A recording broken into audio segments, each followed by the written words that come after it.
Meus irmãos, boa noite. Graça e paz. Queridos, que nesta noite o Senhor possa estar falando ao nosso coração por meio da sua palavra.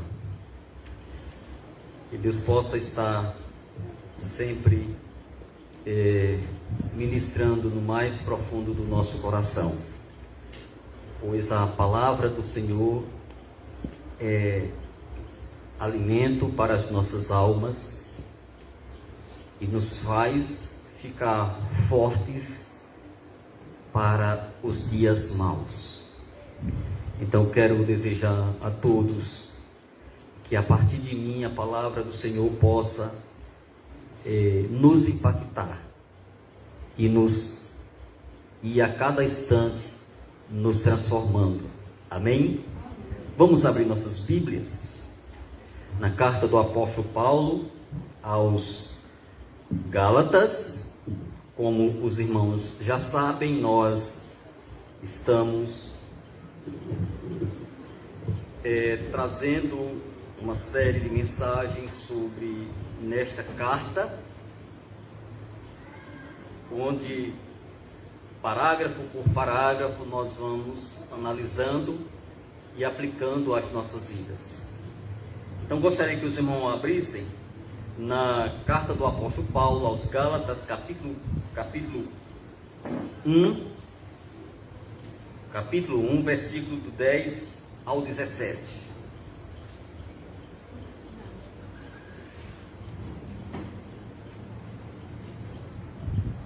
Amém? Todos acharam? Amém. Gálatas, capítulo 1, versículo do 10 ao 17. Diz assim a palavra do nosso Deus: Porventura, procuro eu agora o favor dos homens ou de Deus? Ou procuro agradar a homens? Se agradar ainda a homens, não seria servo de Cristo. Faço-vos, porém, saber, irmãos, que o evangelho por mim anunciado não é segundo o homem, porque eu não recebi nem aprendi de homem algum, mas mediante a revelação de Jesus Cristo. Porque ouvistes qual foi o meu proceder outrora no judaísmo, como sobremaneira perseguia eu a igreja de Deus e a devastava. E na minha nação, quanto ao judaísmo, avantajava-me a muitos da minha idade, sendo extremamente zeloso nas tradições dos meus pais. Quando, porém, ao que me separou antes de eu nascer, e me chamou pela sua graça, aprove revelar seu Filho em mim, para que eu o pregasse entre os gentios, sem detença. Não consultei carne e sangue, nem subi a Jerusalém para os que já eram apóstolos antes de mim, mas parti para as regiões da Arábia e voltei outra vez para Damasco. Amém? Só até aí nós meditaremos nesse texto. Vamos orar? Senhor, nosso Deus, nosso Pai, bondoso Deus, nós louvamos ao Senhor por esta oportunidade, ó Deus, um momento em que nós iremos ouvir a Tua voz por meio da Tua palavra, onde nós, ó Deus, aplicaremos aos nossos corações. Eu quero pedir ao Senhor, ó Deus, que o Teu Espírito, que ilumina todas as mentes, o Teu Espírito, ó Deus, que foi o instrumento pelo qual, ó Deus, nós cremos em Cristo Jesus. Eu quero pedir que esse mesmo Espírito, ó Deus, possa estar abrindo o nosso entendimento para compreender, ó Deus, a Tua Palavra e as verdades reveladas nela, de maneira tal, ó Deus, que sejamos instruídos pela Tua Palavra. Ó Deus, é isso que eu te peço, em nome do Senhor Jesus. Amém. Meus irmãos, como nós já falamos e os irmãos têm ouvido isso desde o início que nós iniciamos, nós estamos pregando sobre uma série de pregações na carta do apóstolo Paulo aos Gálatas. E nós estamos indo sessão por sessão, né? Como os irmãos sabem que quando falamos de sessão ou parágrafo, né, a gente está falando dessas partes separadas em negrito, né? Por quê? Porque se torna mais fácil explorarmos o texto bíblico. E é para isso que nós estamos. E com isso, irmãos, a cada domingo é necessário nós fazermos uma pequena retrospectiva.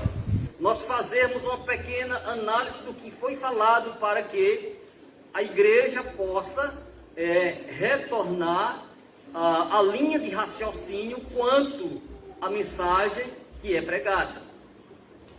E no último domingo, não este, o anterior, porque foi culto de missões, e ministramos sobre missões, mas no anterior, nós falamos justamente da inconstância que Paulo via nos irmãos da região da Galácia. Irmãos que se deixavam levar por influência de evangelho que não era o verdadeiro evangelho de Cristo. E este evangelho, que não era o verdadeiro evangelho de Cristo, era anunciado por um grupo chamado judaizantes, que até aceitava, confirmava o sacrifício de Cristo, que até então mostrava que o sacrifício de Cristo era importante para a vida do crente, do salvo.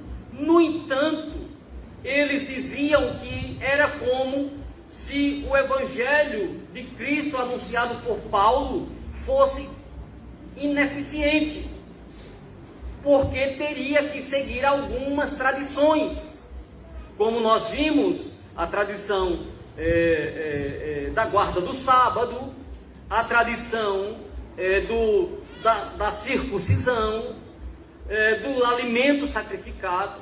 Esse grupo diziam que, além de Cristo, além do sacrifício de Cristo, era necessário obedecer estas tradições. E o apóstolo Paulo aqui, meus irmãos, está tão somente renunciando, dizendo que o sacrifício de Cristo é suficiente para todas as coisas. Não mais necessário as obras da lei, não mais necessário as tradições, não mais necessário nada, absolutamente nada, somente o sacrifício de Cristo Jesus. Então, irmãos, este foi o embate, esta foi aqui o grande desafio do apóstolo Paulo ao escrever a carta para os irmãos da Galácia. E aí Paulo, utilizando o termo, ainda no versículo 6, quando ele diz assim: admira-me, que estás passando para outro evangelho, passando tão depressa para aquele que vos chamou na graça de Cristo para outro evangelho. E aí, irmãos, nós trouxemos a importância do destaque da palavra outro evangelho, porque esse outro evangelho que Paulo está falando não é um evangelho da mesma essência. Essa palavra outro de Gálatas, quando o apóstolo se refere a outro evangelho, ele está se referindo a uma palavra, outro no grego, tem duas expressões, dois significados. Primeiro, a palavra outro, aplicado aqui em Gálatas, outro evangelho. Em Gálatas é uma palavra chamada héteros, que significa uma espécie diferente. Ou seja, significa justamente alguém que não tem a mesma essência, ou algo que não tem a mesma essência. É essa palavra que ele põe, diferente da palavra outro, lá de João capítulo 14, versículo 16, quando Jesus faz a promessa do Consolador, quando ele diz: é necessário que eu vá, para que outro Consolador venha. Então essa palavra outros, lá de Gálatas, de João capítulo 14, versículo 16, não é o mesmo significado da palavra outro de Gálatas. A palavra outro, lá de João, significa justamente a palavra grega chamada allos, que significa a mesma essência. Ou seja, quando Jesus faz a promessa de ir para que outro Consolador venha, é a palavra allos, que quer dizer que o Espírito Santo é Consolador da mesma essência que Jesus, o Filho. Então, percebamos essa diferença, outro e outro. Em português, irmãos, é um pronome indefinido, que quer dizer justamente outro de dois, ou seja, um de dois. Percebamos o quanto é importante nós procurarmos, conhecermos esses detalhes. Então, outros de João, capítulo 14, versículo 16, significa outro da mesma essência. O de Gálatas significa justamente outro, esse outro significa justamente um evangelho fraudado, um evangelho que não é da mesma classe, que não é da mesma espécie. Por isso que quando Paulo fala: admiro-me que estás passando para outro evangelho, ele está dizendo um evangelho deturpado, um evangelho falsificado, um evangelho corrompido, que não é a mesma essência do evangelho pregado por ele. Mas, meus irmãos, o texto que nós lemos mostra o mesmo embate. Percebemos que Paulo, diante dos judaizantes, é como se estivesse em um ringue, como se estivesse em um lugar de luta, de combate. Paulo estava sendo sempre perseguido pela maneira, pelos ensinamentos, pelas astúcias destes judaizantes. É onde Paulo, nesse versículo 10 que nós lemos, vemos justamente a expressão de alguém que mostra que ele tem tão somente a essência anunciada por ele do verdadeiro evangelho, e que ele não se preocupa com que os que estão dizendo acerca dele. Veja só o que ele diz no versículo 10: porventura procuro eu o favor dos homens ou de Deus? Ou procuro agradar a homens? Se porventura agradar, se agradar ainda a homens, não seria servo de Cristo. Então, meus irmãos, esta é justamente a afirmação que caracteriza justamente o que Paulo está sendo acusado. Porque para os judaizantes, os sacrifícios, a obediência à lei, era algo que era essencial para a vida do salvo. E neste inteirinho, nesta mensagem de Paulo,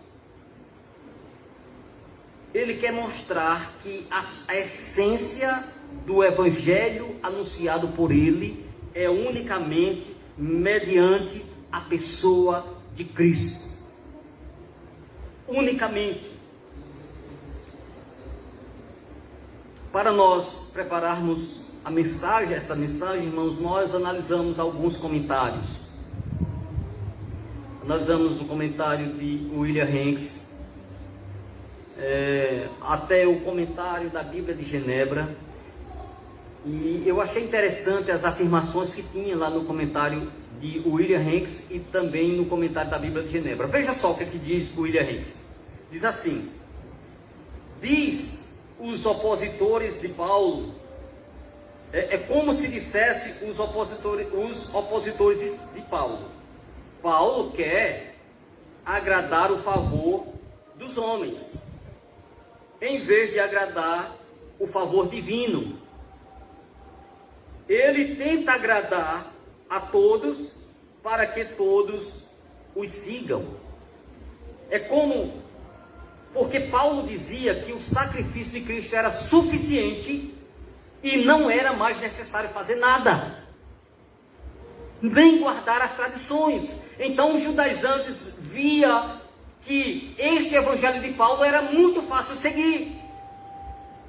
Era somente aceitar Cristo, era somente aceitar os ensinamentos do evangelho e estava tudo resolvido. Para os judaizantes não, era necessário que além disso fazer outras coisas. Então eles acusavam a Paulo de querer agradar a homens com um evangelho fácil, com um evangelho sem dificuldades, com um evangelho que não traz desafio. Não, meus irmãos, não era essa essência do evangelho de Paulo. O evangelho de Paulo era anunciar que a morte do Senhor Jesus é suficiente para salvar o homem. Esta era a mensagem de Paulo. Não precisar de reboque, não precisa de nada que pudesse reforçar esta salvação, o que era contrário ao ensinamento dos judaizantes. Já a Bíblia de Genebra diz o seguinte, irmãos, seguindo a mesma linha de raciocínio, diz assim: então a acusação sofrida por Paulo era que ele pregava de uma forma pouco exigente, pouco dura, pouco rígida, sequer exigindo a circuncisão. Está vendo que as acusações que Paulo sofria era porque ele não anunciava, não pregava mais a circuncisão? Aí a Bíblia de Genebra diz isso, que Paulo era acusado por isso, pelo fato de que o evangelho era menos exigente, era pouco exigente, era pouco duro, pouco rígido, e nem sequer exigia a circuncisão ou a obediência às leis, ou tampouco as restrições a alimentos. Está entendendo? Os irmãos estão entendendo? Esta era a acusação que Paulo sofria. Por isso que Paulo diz: olha, procuro porventura eu agora o favor dos homens? Essa é uma pergunta retórica. Essa é uma interrogação, porque Paulo está querendo dizer com isto: eu não preciso da aprovação de homens. Por isso que ele diz: olha, porventura procuro eu agradar o favor dos homens ou de Deus? Ou procuro agradar a homens? Ele diz: se agradar a homens, não seria servo de Cristo. Esta era uma característica do ministério de Paulo. Esta era, irmãos, uma qualidade que ele ensinava para a sua igreja, de que nós, todos nós, somos servos de Cristo. Foi Ele que nos comprou, foi Ele que nos libertou do império das trevas, foi Ele, meus irmãos, que pôde nos resgatar do lamaçal do pecado. Foi Ele que fez todo o sacrifício, porque por mim mesmo, por você mesmo, seria ineficaz. Não teria a mesma eficiência. Ou, querendo afirmar, não teria eficiência alguma. Somente o sacrifício de Cristo. Então esse texto traz essa ideia.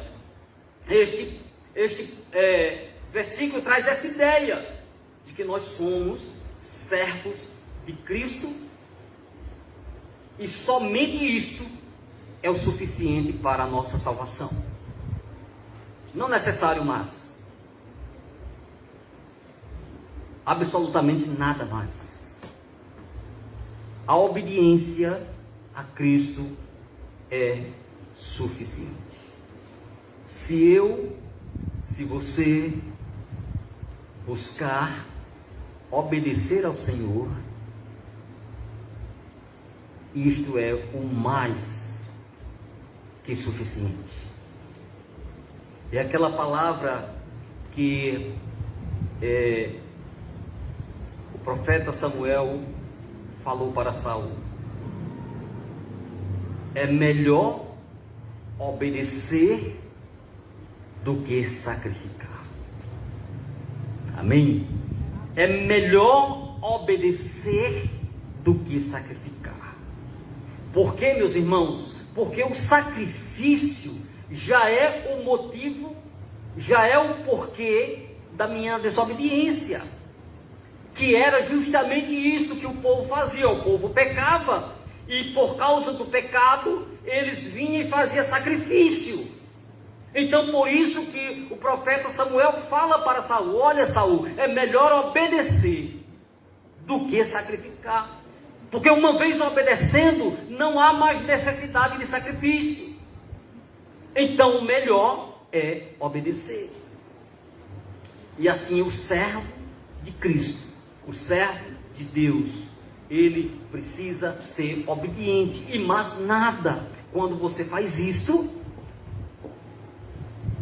você está tão somente dando ênfase na suficiência do sacrifício de Cristo. Então ele continua, no versículo 11, ele diz: faço-vos, porém, saber, meus irmãos, que o evangelho por mim anunciado não é segundo os homens, ou não é segundo o homem. Então, no versículo 12, ele diz assim: porque eu não recebi, nem aprendi de homem algum, mas mediante a revelação de Jesus Cristo. Irmãos, os 12 apóstolos, e posteriormente a morte de Jesus, os 11, todos eles tiveram a cada dia eles tiveram aulas diante do mestre, e era dessa maneira que eles tratavam. Foram 3 anos de ministério, foram 3 anos de ensino, cada um mais desafiador para eles. Mas Jesus estava ali, ó irmãos, mostrando para eles, porque Jesus ensinava e fazia. Ele não era aquele que diz, olha, faça isto, mas ele não faz. Muitos de nós, irmãos, muitos de nós, pastores, presbíteros e em uma infinitude de irmãos, muitas vezes nós queremos dizer, faça isto, mas nós que estamos dizendo, faça isto, não estamos fazendo. Jesus diferente. Jesus era diferente. Ele fazia, ensinava aos discípulos que eles deveriam fazer também.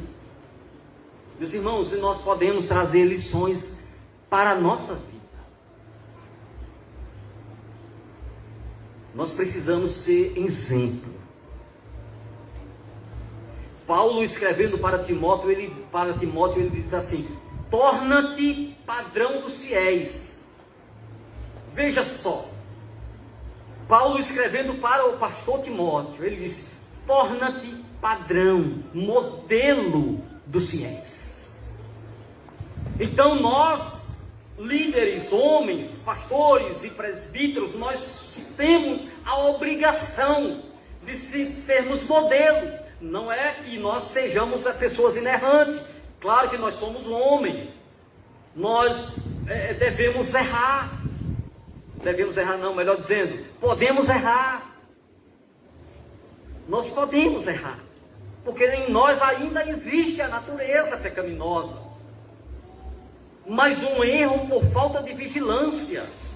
Mas um erro por falta de prontidão, de um policiamento das nossas próprias vidas, isso não pode acontecer. Porque nós devemos se tornar padrão, modelo. E o crente, no modo geral, da mesma forma, irmãos, o mundo está com seus olhos 24 horas para você, para mim. E todas as vezes que nós tomamos tais atitudes que não condiz com a vida cristã, olha, muitos acusadores virão. E por causa disso, há uma razão. Nós estávamos estudando pela manhã na carta de Romanos, quando o apóstolo Paulo diz: quem tentará acusação contra os eleitos de Deus? É Deus que o justifica. Quando nós vivemos uma vida piedosa, quando nós vivemos uma vida de contrição a Deus, é possível que venha acusações, mas elas não prosperarão, elas cairão por terra. Mas se nós for ao contrário, as nossas vidas não condizer com o Evangelho, que a nossa vida não for conforme o padrão do Evangelho, é evidente que elas terão sua eficácia. E aí o apóstolo Paulo, irmãos, os discípulos viveram ali com Jesus, os 12, como disse posteriormente os 11, viveram com Jesus. Paulo não teve esta mesma vida de 3 anos com Jesus. Foi no momento da maior ignorância de um homem, da maior, irmãos, falta de conhecimento de Deus.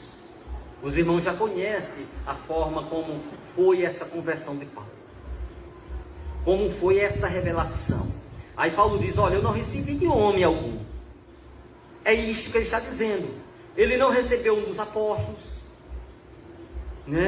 Ele recebeu unicamente de Cristo, unicamente. É por isso que ele diz assim: façam-vos saber. Isso ele estava dizendo para os combatentes dele, para os opositores dele. Olha, façam-vos saber, porém, irmãos, e para aqueles que estavam cedendo ao evangelho, ao outro evangelho, ao evangelho corrompido. Ele diz: olha, façam-me saber, irmãos, que o evangelho por mim anunciado não é segundo os homens. Ou seja, eu não fui ao seminário, eu não fui eu não tive os apóstolos aqui comigo. Foi do próprio Jesus Cristo. Não quero, é evidente, irmãos, que a nossa denominação, ela põe uma grande ênfase, uma grande necessidade do homem, do obreiro, do pastor, do ministro, ele procurar conhecimentos bíblicos em seminários e tudo mais. Isto é uma exigência da nossa denominação quanto a isto. Mas o que Paulo está dizendo é que ele não aprendeu de homens, assim como o pastor Francisco aprendeu de homens lá no seminário, como estudar a Bíblia, e outros pastores assim fazem. Ele diz que aprendeu do próprio Senhor, ele aprendeu do próprio Jesus. Então ele diz no versículo 12, versículo 13, aliás, versículo 12, quando diz assim: porque eu não recebi, nem aprendi de homem algum, mas mediante a revelação de Jesus Cristo. Dá para perceber a afirmação feita antes? O que eu afirmei, Jesus disse: eu não aprendi de homem algum. Eu faço vocês saberem que eu não aprendi de homem algum. Eu aprendi mediante a revelação de Jesus Cristo. E como todos já sabemos, foi depois que Jesus já havia morrido, já havia ressuscitado, já tinha sido assunto ao céu, já estava à direita do Pai. E aí, naquele momento em que Paulo perseguia a igreja, ele mostra aqui, Jesus se apresenta para ele, Jesus se revela para ele, e o texto os irmãos já conhecem.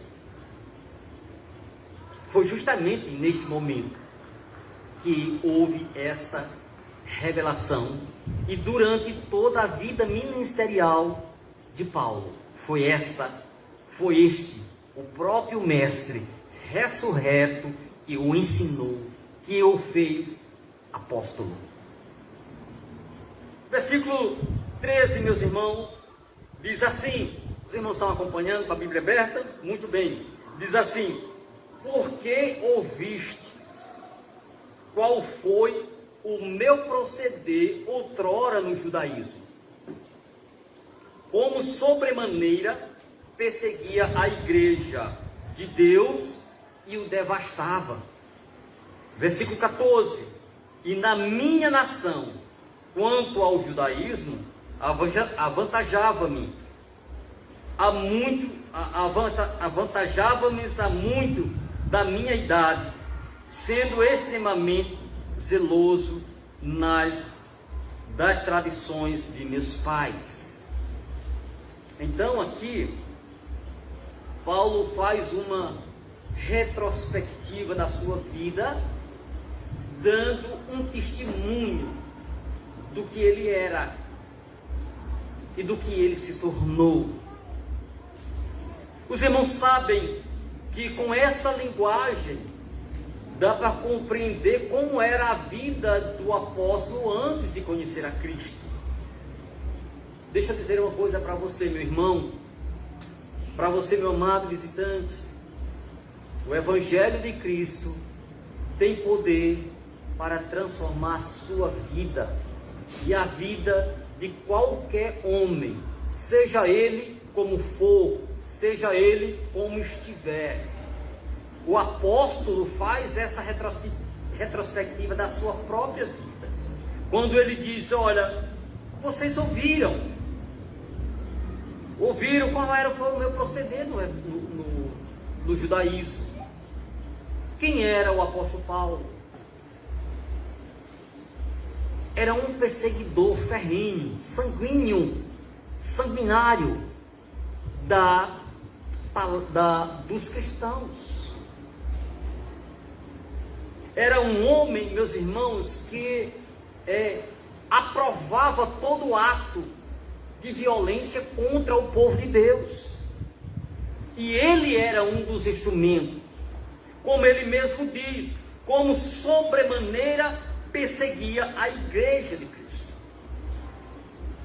Veja só, ele relatando como ele era. E quando ele usa, meus irmãos, esta expressão sobremaneira, ele está tão somente, irmãos, falando de que ele perseguia a igreja de Cristo de maneira excessiva. Ele perseguia a igreja além da medida, porque isto corroía, era o desejo dele, corroía o seu coração, acabar com o povo de Deus. E aí, queridos, ele faz justamente com essa afirmação, ele diz que era aquele que perseguia. Veja só, em Atos capítulo 22, os irmãos podem abrir, Atos capítulo 22, versículo 3, veja só o que ele diz. Eu sou judeu, nascido em Tarso da Cilícia, mas me criei nesta cidade, e aqui fui instruído aos pés de Gamaliel, segundo a exatidão da lei. E nossos antepassados, sendo zelosos para com Deus, assim como todos vós o sois no dia de hoje. Paulo em Atos, falando acerca dele, o quem ele era. Ele era, irmãos, ele era um homem instruído. Ele era um homem que passou pela escola rabínica e que teve um dos maiores e um dos melhores professores judeu, conhecido por Gamaliel. Gamaliel era um observador da lei, e ele não era um convertido. Não vemos em nenhum ponto da Bíblia falando que Gamaliel foi um homem que se rendeu aos pés de Cristo, se rendeu ao Evangelho. Não vemos, mas ele era um grande mestre acerca da lei. E os judeus, todos eles que passavam, que eram alunos desse mestre, desse rabino, ele era considerado. Então, meus irmãos, esta era a história de Paulo. Ele era um grande observador, ele era zeloso com a lei. Mas nesta carta ele fala da impotência da lei. E a lei não é suficiente. A lei, meus irmãos, ela só abria o nosso entendimento acerca do pecado. O apóstolo Paulo, falando em Romanos, ele diz: sem lei não há pecado. Então a lei, meus irmãos, ela foi a que indicou, o que mostrou a lei. Quando ele diz: não adulterarás, então aí a lei está dizendo que o adultério é pecado. E tudo quanto nós fazemos diante do conhecimento da verdade de Deus, que não agrada a Deus, é pecado, é transgressão. Então a lei servia para isto. Então Paulo era preparado no que se refere às leis judaicas. E ele aqui faz essa retrospectiva. Ele faz aqui ela dizendo: olha, vocês sabem como eu era. Eu perseguia por causa do zelo que eu tinha para com as tradições. Eu perseguia a igreja de Cristo. Meus irmãos, essa expressão perseguir, ela traz uma ideia, pelo menos nesse contexto aqui, ela traz uma ideia de alguém que caça um animal. ela traz justamente, ele retrata justamente uma ação persistente e contínua. Nesse texto aqui especificamente, traz justamente uma ação que não é cedida, que não para por momento algum. Era algo que estava na mente e no coração de Paulo, destruir o povo de Deus. Então quando ele diz, olha, vocês sabiam como eu perseguia e devastava.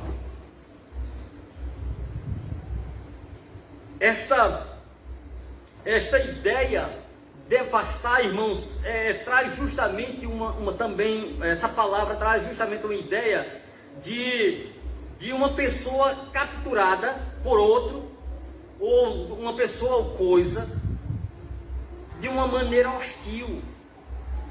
Ou seja, com o intuito de maltratar. Ele perseguia o povo, ele trazia preso, mas se necessário fosse matar, ele matava sem piedade. Então ele aqui faz, meus irmãos, veja só, como ele diz como ele era, mas agora ele é outra pessoa, ele é um homem transformado, ele é um homem que as suas ações agora é totalmente diferente, porque aquele que o fez, o transformou, é justamente aquele que ele anuncia.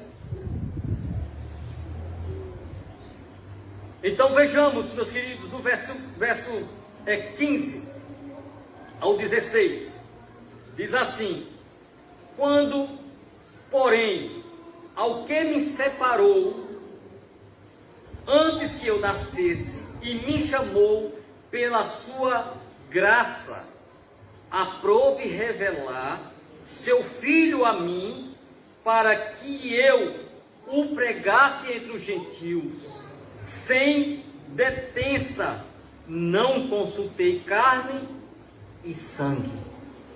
Versículo 17, para nós encerrarmos: nem subi a Jerusalém para com os que já eram apóstolos antes de mim, mas parti para a região da Arábia e voltei outra vez para Damasco. Queridos, nesse texto, no versículo 15 especialmente, o apóstolo dá a ênfase do plano eterno de Deus na vida dos eleitos, na vida dos escolhidos. Ele recorre, meus irmãos, ao plano que Deus fez na eternidade. Quando ele diz aqui, olha, porém, versículo 15, porém, quando, porém, ao que me separou antes de eu nascer, e me chamou pela sua graça, aprove revelar seu Filho a mim. Queridos, esta é uma ênfase da escolha na eternidade. Porque Paulo aqui traz a existência do seu nascimento. Mas antes que Paulo fosse formado, Deus já havia escolhido. Antes que ele viesse ao mundo, o Senhor já havia escolhido e o chamado. É essa ênfase que ele quer dar. Assim somos nós, meus queridos. Nós não fomos chamados porque Deus preveu que eu iria aceitar Cristo. Não. Eu aceitei Cristo porque você aceitou Cristo, porque na eternidade o Senhor já havia escolhido você. Na eternidade o Senhor já tinha colocado o seu nome no livro da vida. E nesse texto aqui, irmãos, Paulo recorre aos planos eternos de Deus.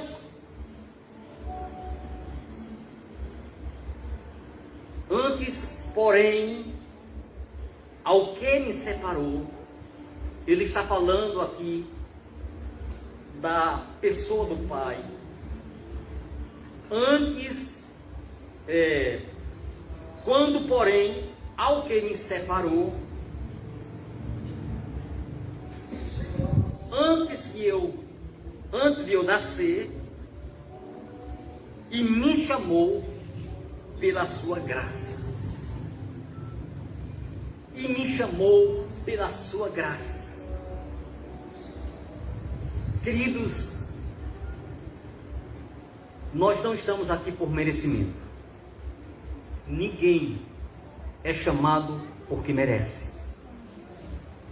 Nós somos chamados, nós somos escolhidos, fomos um dia escolhidos na eternidade, puramente pela graça de Deus. É isso que o apóstolo está dizendo. Não por merecimento. Não por merecimento. E ele diz que antes dele nascer, ou seja, ele era inexistente. Ele não tinha planos. Aliás, os seus pais não tinham planos. Hoje um casal, quando quer ter um filho, eles planejam como será o seu nascimento, né? Até faz o pré-natal e tudo mais. Mas, meus irmãos, o nascimento que o próprio Deus faz para os seus eleitos, melhor dizendo, nós fomos escolhidos dentro de um plano eterno, um plano de Deus. E aí ele diz, ao que me separou, ou seja, aprove, versículo 16, aprove revelar seu Filho. Olha, a segunda pessoa da Trindade. Aprove a revelar o seu Filho. Para quê? Para que eu pregasse entre os gentios sem detença, não consultei carne e sangue. Então aqui Paulo diz, olha, a minha separação, o meu chamado foi antes que eu nascesse, foi antes que eu existisse. E ele me chamou com propósito. Primeiro revelando o seu Filho. Não existe salvação sem a pessoa de Cristo, sem o Evangelho de Cristo. Não existe. Eu obedeço a Deus, mas eu não quero saber do Evangelho. Isso é engano. O Evangelho, a salvação, melhor dizendo, ela tem que ser por meio de Cristo Jesus e pelo anunciar do Evangelho de Cristo. Então, Paulo aqui diz justamente que ele nasceu e aprove a Deus, o Pai, revelar o seu Filho, Jesus. E aí ele diz, para que eu pregasse entre os gentios, sem detença, não consultei carne e sangue. Ou seja, não consultou a homem algum. Foi Cristo, somente Cristo, que o fez, que o chamou, que o fez ele ser apóstolo dos gentios. E para encerrarmos, irmão, o versículo 17 diz assim, eu não subi, nem subi a Jerusalém, para os que já eram apóstolos. Então ele está falando dos 11, né? Porque Judas já havia morrido, então havia os 11. Então ele disse, eu não subi lá para os 11, para os que já eram apóstolos. Quem eram os apóstolos? Eram os 11. Ele diz assim: mas parti para a região da Arábia e voltei outra vez para Damasco. Então ele mostra aí que tudo quanto ele aprendeu foi mediante a pessoa de Jesus Cristo, que se revelou para ele. Meus irmãos, gostaria de fazer uma aplicação rápida para as nossas vidas. Nós deveremos estar atentos ao evangelho que nós ouvimos, ao evangelho da facilidade, onde renuncia Cristo. Cristo é o centro do verdadeiro evangelho. O evangelho, irmãos, qual nós pregamos, é a própria pessoa de Cristo. Por isso que nós devemos, ao longo das nossas vidas, buscarmos conhecimento acerca desse Jesus, deste evangelho, e podermos, meus irmãos, viver esta vida que o evangelho de Cristo nos ensina, para sermos diferentes, para sermos de fato homens e mulheres transformados, e sejamos de fato a luz do mundo. Que Deus nos abençoe, que Deus nos ajude para isso, pois assim fazendo, o evangelho de Cristo fará justamente o papel pelo qual ele foi revelado. Amém? Deus abençoe em nome de Jesus.